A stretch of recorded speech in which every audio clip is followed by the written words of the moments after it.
Okay, good evening, good morning, good afternoon, depending on where in the world you're sitting tonight for me. I would like to welcome you to the business seminar of the World Water Week at Home 2020.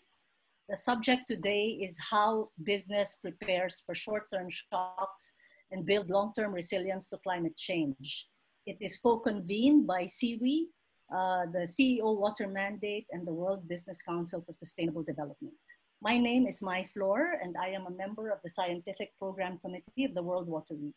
I am also Executive Director of Waterlinks, a capacity development nonprofit based in the Philippines. It is my pleasant duty today to introduce the subject and welcome our speakers. My colleague, Victoria Granstom, will facilitate the discussion after the two speakers have spoken. Climate change has been around for a while. Its impacts on water are well understood by some businesses, but not by a very large majority. Most businesses who are crucially dependent on water for production or service objectives remain at risk. The current COVID-19 pandemic makes the situation even more volatile. Awareness of the criticality of water is quite high, but actions to address the risks are lacking. Clearly, business needs to adapt urgently in the short term to ensure economies around the world are not disrupted. And in the long term, business has no choice but to become climate resilient. We have with us today two distinguished speakers. The first is from the CEO Water Mandate, an initiative of the United Nations Global Compact, whose mission is to mobilize a critical mass of business leaders to address global water challenges. Our second speaker is from NATEMS, an organization that helps build resilience of smallholder farming communities in India's sugar sector through the introduction of global expertise in management, innovation, and finance. So let's proceed then. Let me call Jason, our first speaker, and let me first formally introduce him. Jason Morrison is the head of the CEO Water Mandate. He is also the president of the Pacific Institute, a global water think tank. He is a co-founder of the Alliance of Water Stewardship, a global initiative that has developed and is now implementing a freshwater certification program to advance responsible water practices by water providers and large-scale users. Jason has a bachelor's degree from the University of California, San Diego, and a master's degree from Boston University. Let's hear from Jason about the current work of the CEO Water Mandate in respect of getting business to adapt to climate change impacts, as well as developing a framework for business response to the COVID-19 pandemic. Jason, please. Thank you. Appreciate it. Thank you all for taking the time to be here today. I hope your Stockholm World Water Week at home is going well.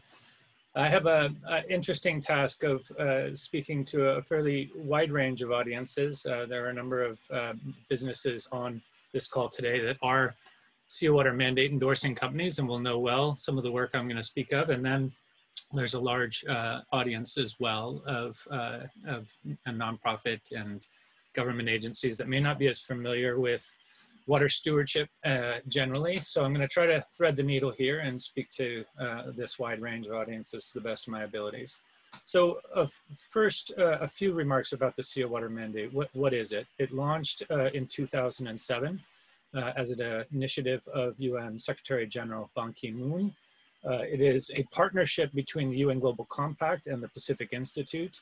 The UN Global Compact is the largest corporate sustainability network in the world with about 10,000 business members. The initiative today is endorsed by 74 companies. And when companies endorse the mandate, they commit to taking action in the 6 areas that you see in these buckets in this diagram, and to reporting annually their progress against these commitments. We have a special partnership with an agreement with CDP such that any company that does the water reporting questionnaire of CDPs automatically meets this CEO Water Mandate reporting requirement. So I want to talk about a few slides that I hope simultaneously set the stage for some of these global trends we see around water, but also as these trends are oftentimes seen by companies themselves. So this idea of growing population leading to increase in water demand, both just for industrial purposes, but also for energy production, food production, etc. So increase in demand over the coming years. So many of you will have seen a study that was produced by McKinsey about 10 years ago that projected that annual demand would exceed supply by the year 2030 by 40%. More recently, and based on more granular data, the World Resources Institute upped that estimate to 56%, as in if current trends continue, our demand will outstrip supply by almost 60%. And yet, when we have prolonged dry periods already, we are starting to see the shocks associated with pronounced water stress. This is happening now in isolated urban centers, but the trend and frequency is increasing, and companies are recognizing this. We also have added uncertainty around climate change, and there's the expression that came out of one of the former presidents of CDP that if climate change were a shark, then water would be its teeth, because that's where the impact is felt. A lot of increased projected damage associated with storm events, and then more impact on people as we have more pronounced swings in dry events, with a number shooting from 3.6 billion to 5 billion getting impacted at least 1 month a year by water stress. And these impacts are already manifesting for companies. Just a few very quick examples. The flooding event that was on the Mekong many years ago now had major disruptions for a lot of different industry sectors in their supply chains. One example being Ford Motor Company that lost, I believe, 34,000 units in this flooding event. In 2019 in Brazil, low rainfall cost a reduction in 30% of soybean, which had impacts on global reserves. And then in California in recent years, we've witnessed the bankruptcy of the largest energy utility due to these changes in our weather systems and how that impacts soil moisture and the susceptibility of fires. Right now, where I live here in the San Francisco Bay Area, we are just coming off of a red flag warning due to high fire risk. So these are the types of events that are already impacting businesses around the world. And there are two different data sets I want to draw on for this. One, the first two columns are from a survey instrument that was done in North America that the Pacific Institute was a part of. And it demonstrated that businesses, by and large, understand that they are facing water-related risk. But less than half actually have a plan that's with associated targets and strategies on how to mitigate this risk. And the last column is drawn from a CDP data set, a time series they did from the years 2015 to 2018. It was in their 2019 report that showed that for the companies that report to CDP, more than 50% are using more water than they did in 2015. So absolute water use is increasing. Oftentimes this is not because the companies are more inefficient, it's because they're growing, and therefore their absolute growth is causing an absolute increase in water demand. But that doesn't bode well with some of the macroeconomic and water use trends that I talked about earlier. We did recently a study with the partner organizations you see logoed on the cover that came out on World Water Day this year with the theme around water and climate. And some of the findings, and these were drawn on reports that were done from members of the Business Alliance for Water and Climate, as well as other public reporting that companies have done. And there are some highlights here that many companies still are thinking about water risk as it relates to direct operations, not the full value chain. There is lots of great pilot testing and anecdotal work, but there is not action at scale with the level of urgency and ambition that's needed. And we think part of that is due to the lack of structured approaches that companies can plug into and adopt practices that will allow them to accelerate action. And we believe that building resilience for companies around water is going to require a wide range of improvements in issues like water use efficiency and reuse, pollution reduction, investments in catchment health, working with local governments to build their capacity and to model and improve adaptive water governance. And you can find this report on the Sea Water Mandates website. So when we think about resilience, when we are thinking about the ability for companies to address both short-term and long-term shocks and stresses. And some of these we know are coming, like the long-term projections around water stress that I just talked about.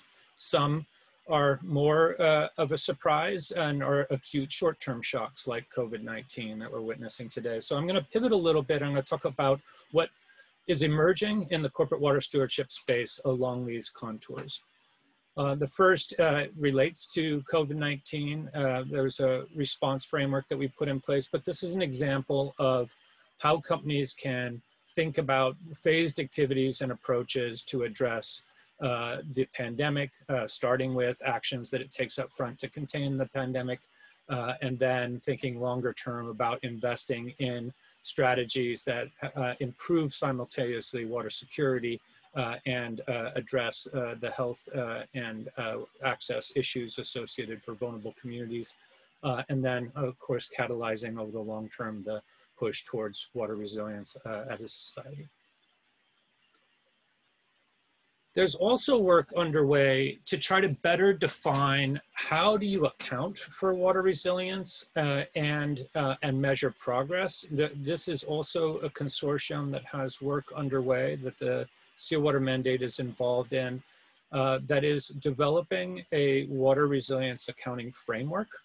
And the premise underneath this work is the notion that measuring water resilience at the end of the day relies on a common understanding and coherence around the metrics that we use to account for water. This undertaking will look to try to define some of those key metrics. They will be organized along 3 quadrants or dimensions or categories. The traditional water variables we think of, the flows and storage, the input outputs that you would understand typically in accounting, the resilience of the ecological system at the basin scale, and there are dimensions of measure there. And then lastly, the human dimension of the ability to adapt and implement programs that ensure these, that resilience is achieved. The goal at the end of the day is to develop a commonly accepted a framework with a consistent and coherent set of accounts at all scales, so local, like a facility of an industry or a municipality, all the way to the basin scale, that can be used to measure basin system resilience and the contribution of stakeholders toward them. So it's important to get some working definitions in here, and this is one of the undertakings right now within this project. This is the current working definition. I just want to unpack it so people can think about this as we're going through this session. So resilience here being the ability of the water system by its design, and that's important, and operation, to maintain its function and service provision under stresses and shocks. And that's historically how we've thought about resilience, and it relates to persistence. But we also know that we need to be able to adjust the water systems in terms of its configuration and operation, and it's in order to sustain function under changes that come toward the basin, and we'll call that adaptation or adaptability. And then lastly, the ability for the system to find a new normal when it's no longer going to be possible to maintain the current system, and we talk about that as transformability. And when we talk about a resilient basin, we're talking about the ability by design of the water services in that basin to meet stakeholders' needs, even when exposed to shocks and stresses such as climate change and increased water demand. I also want to talk lastly about an initiative that's emerged this year, a flagship initiative of the Sea Water Mandates called the Water Resilience Coalition. And this is really about trying to accelerate the action that companies can take to address water and climate issues and to build resilience. And there's 3 main objectives around this. One is to get more businesses in the business community to focus on water. Right now it is somewhat of an overlooked issue as compared to issues like climate change. It's got a set of commitments that we hope will inspire companies that have not been involved in the corporate water stewardship space to date, but to mainstream practice and action, and to set a goal that's inspiring enough to get companies on board and to accelerate the investments that are needed to have meaningful impact in communities where companies operate. These are some of the companies that are in the coalition, as well as some of the partner organizations that we're working with. And partner organizations here can be anything from the technical partners that are helping us build the measurement and tracking system to implementing partners that can work with companies on the ground. This is not an implementation platform. And then advocacy partners, those can help raise the profile and awareness around this issue. This is not the commitment itself. That will be on my final and last slide, which is next. But these are the domains where the Resilience Coalition is focusing. So one is around operations of companies. The second is around working jointly in high stress basins to try to increase water availability and to do so in ways that prioritize climate positive approaches, tackling the equity issue through improving access to fresh water for vulnerable communities, and then this messaging and amplifying the call for action. The commitments that companies take themselves are on the next slide, and I'm just going to talk about this middle row here.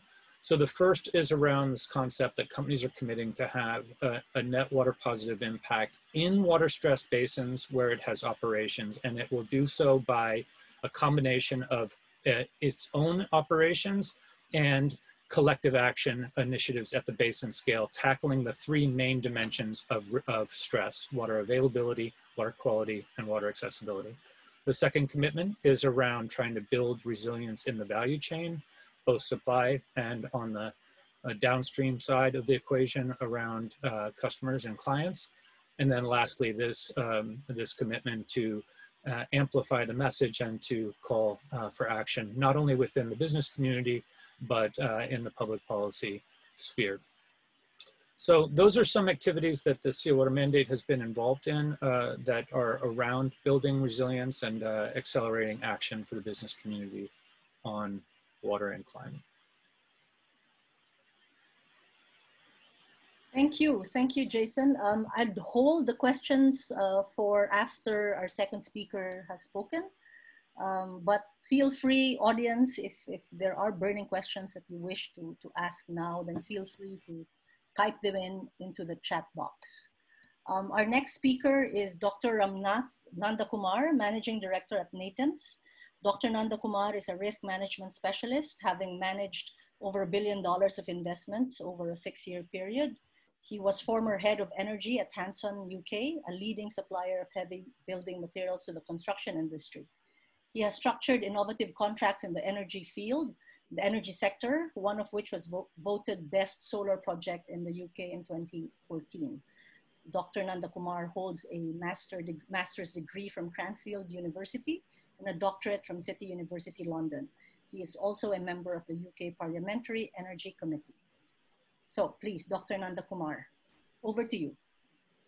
Thank you. First of all, thanks very much for the opportunity. It's really a great privilege to share our experience and expertise on what we've been doing in India in terms of water conservation, rural empowerment, and more importantly, supporting our farmers to improve their livelihoods. If you can go to the next slide, please. Very briefly, NATEMS is probably one of the newest entrant into the sugar manufacturing sector in India, which is probably one of the oldest manufacturing industries in India. To give you a quick context, sugar is the second largest employer in the rural sector in India after textile.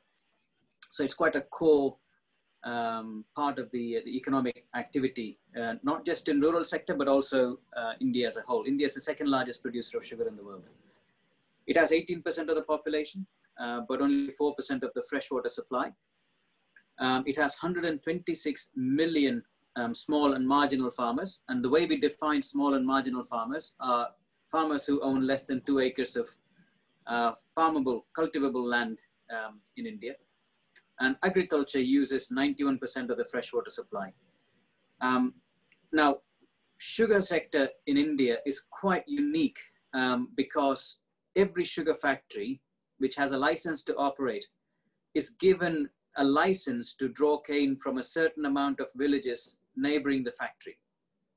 It has a legal obligation to draw sugarcane from that area, and the farmers have a legal obligation to supply the sugarcane exclusively to that sugar factory. It is quite important to emphasize this specific concept, because the activity that we have managed to do in terms of water conservation is underpinned by this legal framework that we operate within. And also I will touch upon the impact of COVID on our farmers and how we are responding to it. So if you can go to the next slide, please. Now, NATAMS is relatively different to most of the sugar companies in India. And what I mean by that is we are absolutely conscious of our impact on the farmers and the impact the farmers have on our business. We are not price takers. We don't see the farmers as just a supply chain. We take a lot of pride in being part of that community and trying to help the community, because where we bring in our expertise is our global network of knowledge partners, whether it's universities, NGOs, and other companies as well, commercial companies, and our expertise in raising innovative capital to support the farmers.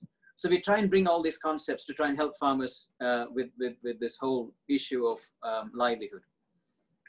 Now, smallholding farmers in India are quite unique in the sense, I don't have any experience or expertise in other continents, so I don't want to generalize, but in India, the smallholding farmer has absolutely no ability or capability or capacity to plan for the long term. They are focused on today and tomorrow. So they need every support they can get to be able to move their focus beyond the next year. Now, what we have done is to understand that when we talk about water conservation or soil erosion or any of these aspects, we need more than just a technology or a solution that solves that one specific problem. We need to go into the root cause or the fundamental reason why the farmer is not able to adopt these concepts.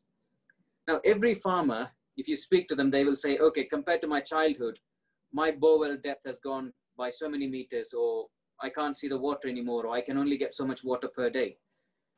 But given it has happened over a period of 20, 30, 40 years, they gradually adopt to the new norm.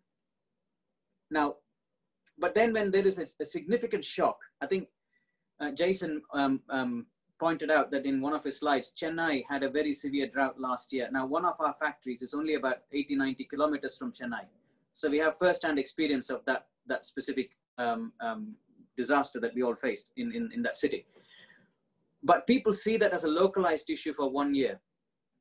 They don't see it as a long-term trend and then try and address it in a long-term manner. Because governments also step in with measures and solutions which address that specific problem in the short term. Now, what we have done is over the last few years, we have provided almost $500,000 of credit support to farmers. I know it doesn't sound like a lot, but you have to recognize NATAMS as a business only started in 2015, and there's an awful lot of underlying work involved before we can extend credit to the farmers. Now, we have provided drip irrigation systems to more than 1,000 farmers. We've identified the network or the sequence of activities we have to take to underpin the benefits that we're trying to get to the farmer. We have brought in external support through NGOs, government organizations, private organizations, to try and help achieve this objective. And also we are investing in the farmer in terms of his own training, providing training at the localized levels and so on. Now, we do all of this and we make it very clear it's not CSR.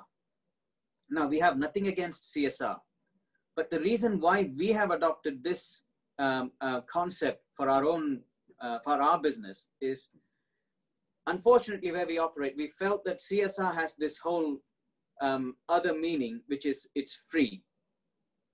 Now, everything we do, we emphasize it has to be commercially viable for us and for the farmer. The reason we do this is we feel that is the only way we can keep it sustainable in the long term.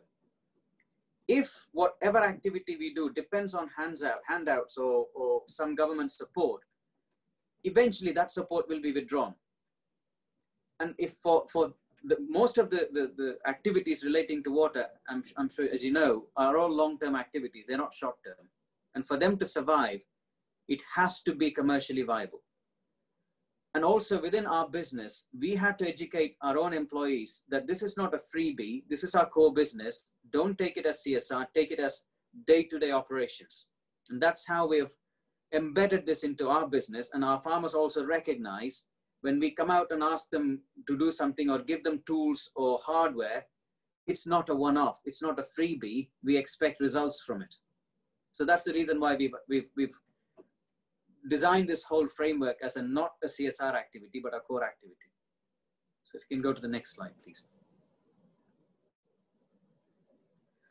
Now, ultimately, Jason was pointing out an awful lot of metrics that UN and his organization is trying to achieve, but obviously we've trickled it down to a much more at a farmer level. On an individual farmer, what is it that we are trying to deliver? We have basically 3 key measures. First one is we want to reduce water consumption by at least 50%. Second is we want to increase the yield by 70%, and then we want to increase income by 200%. Now these percentages sound very ambitious, but I want to emphasize we are starting from a very low base. These are farmers who have not had any significant or even marginal support for many years. Their farming methods have not changed for 15, 20, 25 years. So the activities that we are doing, one thing I want to point out, none of the intervention methods, tools that we are using at the ground level is innovative. They're all traditional. They're all extremely proven. We don't ask our farmers to take any risk. Where we innovate is monitoring and control. And it's because of the fact that we're starting at such a low base that it's easy for us to achieve these kind of results. So it's not rocket science. That's what I'm trying to point out. Now, coming back to a quick point about COVID. Whatever I'm presenting now, I'm focusing on the longer term aspects of what we're trying to achieve and how we're going to support the farmers. But it is absolute, what COVID has done, and compounding to the drought that Jason was pointing out, it exacerbated the whole issue in the rural sector. And the impact you see is primarily on liquidity.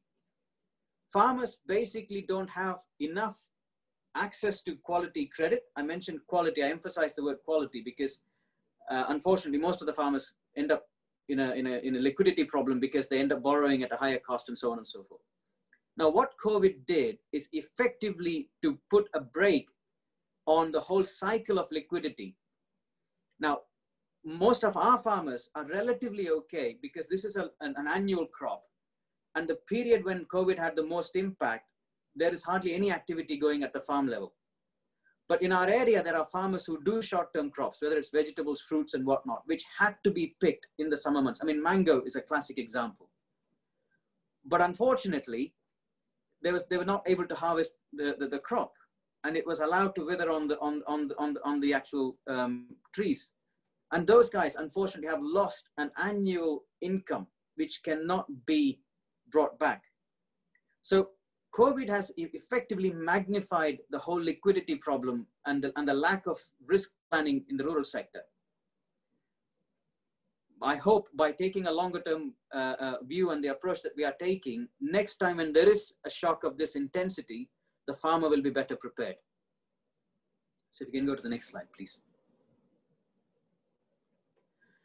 Now, one of the lead organization that we are working with right now is ICRISAT. ICRISAT is actually a UN mandated organization who happen to have their head office not far from one of our factories. They're experts in water management. They use mostly traditional tools, but also they're experts in crop genome. Now, working with ICRISAT, we have adopted 2 villages near our factory. The most important figure I will give you is the activity that we are undertaking with help from ICRISAT effectively allows the farmer to have access to the same volume of water even when there is severe drought. So let's say the various infrastructure that we have created in the last 6 months with help from ICRISAT, if a drought that happened in 2019 happens again, the farmer will not see the impact of that drought. So that's the physical intervention that we have done at the ground level. I mean, we've only done it for 2 villages, but there's much more to do. I mean, we've already created a storage capacity of nearly 2,500 metric cube, and it's recharged nearly 7,000 metric cube of water because of the number of rainfalls. And as the rainfall, every rainfall recharges the groundwater system, which is about 6.9 million liters of water. In addition, we are supporting the farmers with intercrops. ICRISAT are supporting to identify the right kind of crop varieties that we should choose. I mean, why do we do this? Ultimately, we want the farmer to make more money. And that then effectively creates the resilience that we are looking for in the event of a shock, whether it is a shock like COVID or drought or whatever it happens to be. We are creating additional income to the farmer. Now, one of the other major partners who are helping us with this whole quest is Solidaridad. They've given us some access to capital, which we are using to support the farming activity. And Netta is one of our subsidiary companies, which is creating all these tools for GIS-based tools, but also non-GIS tools for monitoring and control. Because one of the big issues we faced when we started this whole intervention program is monitoring and control. And what we've been focusing on is to develop a robust methodology for monitoring the activities, the impact of the activities, and also to control the implementation, because we are very keen to ensure for every pound or every dollar that we spend, the impact is as maximum as we possibly can. So if you can go to the next slide, please. This gives you, we're trying to demonstrate some of the tools we are using in how we are implementing this ICRISAT-based project in the local area. The graph or the map to the left shows the water stresses in that area. Now the blue lines are the water streams. And what we're trying to demonstrate is a scientific methodology for assessing ground moisture, the moisture at the soil, and also how the water is being recharged. Now, based on this kind of analysis, we then try and take much more accurate intervention. So let's say, for example, if the red part is too far away from a stream, what kind of water storage methodology should we adopt to allow those farmers to improve their income? Now, the graph to the right shows the point that I was trying to make in the previous slide. The x-axis shows the rainfall, average rainfall over a year, and the y-axis shows the groundwater recharge during those rainfall. Without intervention, you have the solid line that runs at the bottom, and with intervention, you have the dotted line on the top. So effectively, what we're trying to demonstrate is even in a drought situation, because of this infrastructure, the water recharge achieves the same level of impact when there is a normal monsoon. So effectively, we are eliminating the gaps in the farmer's income cycle, which naturally happens over once every 5 years, once every 6 years. What we're trying to do is to bridge that or remove that gap, which is where the farmer's biggest risk is. So effectively, he's not going to lose money for that 1 year. Forget about making money, but he's invested in his crop, and then due to the drought, he loses. Because of this intervention, he will no longer lose that year, which effectively bridges his liquidity. Can we go to the next slide, please? Now, obviously, I'm not here to tell everybody how something should be done. I really wanted to share what we have done and the learning that we have got from our own experience. But very happy to answer any questions. Thank you. Okay, Victoria Granström here. Thank you so much, Dr. Ramnath, and also Jason. Thank you for the presentation. So now we will open up for Q&A, and we have some questions already. I'm not sure if you can read them, Jason and Dr. Ramnath. But first question is from Laura Wein. Traub, and it's to Jason. How is the definition of net positive water impact being developed? And what is the progress of this important element of the Water Resilient Pledge?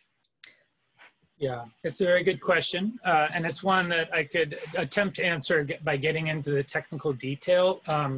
For sake of time, I'm going to avoid doing that. I can follow up with anyone that wants more information around that. I think the most important thing for people to remember is that this idea of net water positive impact can be thought of as a metaphor. And remember that, you know, the water sector for all of our years have insisted on the technical complexity of water, and that sometimes can make it elusive for senior management, CEOs, and chief executives to understand what they need to do. We know action is different in different basins depending on the context of that basin, and that can be somewhat paralyzing. So it's a very ambitious undertaking to think about having a net positive water impact where you have operations across the 3 dimensions of stress: water availability, water quality, water accessibility. And we will continue to develop the metrics and how that be measured. But that's not the most interesting aspect of what's happening in the WRC around this. It's more this idea of how do we think of the collective impact that companies can have in basins once you understand what the key dimensions of water stress are in those basins. And we're working with WRI right now to overlay, using some of the global data sets that are in the Aqueduct tool, different contextual layers on maps that can help inform a conversation of where are these particular aspects of water stress more or less pronounced, and therefore how do you prioritize the collective action in those basins, and which partners do you work with because they're best positioned to tackle that dimension of stress.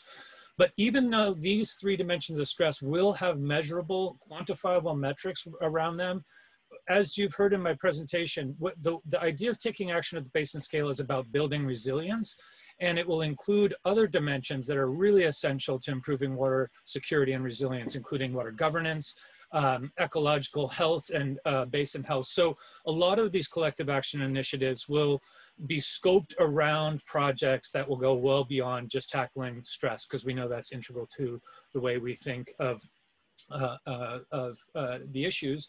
And in fact, we will be drawing on a framework that a number of organizations in the water stewardship space developed called the Contextual Water Target Setting, which includes a basin diagnostic to understand what the shared water challenges are. And that basin diagnostic tracks with the targets of SDG 6. So this becomes a mechanism for companies to think about what are the key issues in that basin as it relates to those targets of SDG 6, and how can those collective action initiatives be prioritized accordingly. Thank you, Jason. I actually have one additional question to that, and that is the time perspective, 2030, 2050 to that. Is that going to be included then in the framework? Yeah, so one of the things that's been a big differentiator for this initiative, and I'll try to answer your question, Victoria, at the same time that I answer Ulrika's, is where we're coming from are companies that have done great work thinking about what water risk looks like for their company and its supply chain, and is taking action typically unilaterally or bilaterally through partnerships with NGOs. They may set a replenish goal that is about offsetting their consumptive water use in a basin. And those are really laudable steps, but it's hard to envision those unilateral actions by companies adding up by 2030 or 2050 to de-stressing or de-risking those basins. And the only way that you can get there over the long haul is more collaborative structures that bring multiple companies together, the big water use, the agricultural supply chains in the basin, the municipal players, to agree on what those shared water challenges are, and then have projects and initiatives that track progress toward outcomes. And so part of what we're doing with the WRI is using those contextual data layers to establish thresholds for extremely high stress, high stress, and then when you get below stress. And as we move toward 2030 and 2050, we'll be measuring the progress of outcomes against those basin thresholds. And no one company can do that alone. It needs to be companies working together with implementing partners in bigger structures that are scalable. And this initiative is one of the few out there that has the potential to give an international architecture between what individual companies can do with their civil society and multilateral and UN agency counterparts to scale impact in basins. But it's going to take a couple of years. That doesn't happen overnight. And that's why these long-term horizons are giving us some North Star to work toward in these basins. And right now we're in the process of trying to prioritize the 2 to 4 basins that will focus this collective action work in 2021. It's really a long-term commitment that need to be a core value within each business sector. So, and I have one question. I don't see any more questions here because you already answered to Ulrike's. But I do have a question for Dr. Ramnath, and that is the intersectorial cooperations between the sugar, cotton, and other, you can say, agricultural sectors in India. I mean, we have not explored this at this point in time, simply because we ourselves are learning about what we are trying to do, and we yet to fully establish the impact that our activities are having on the ground.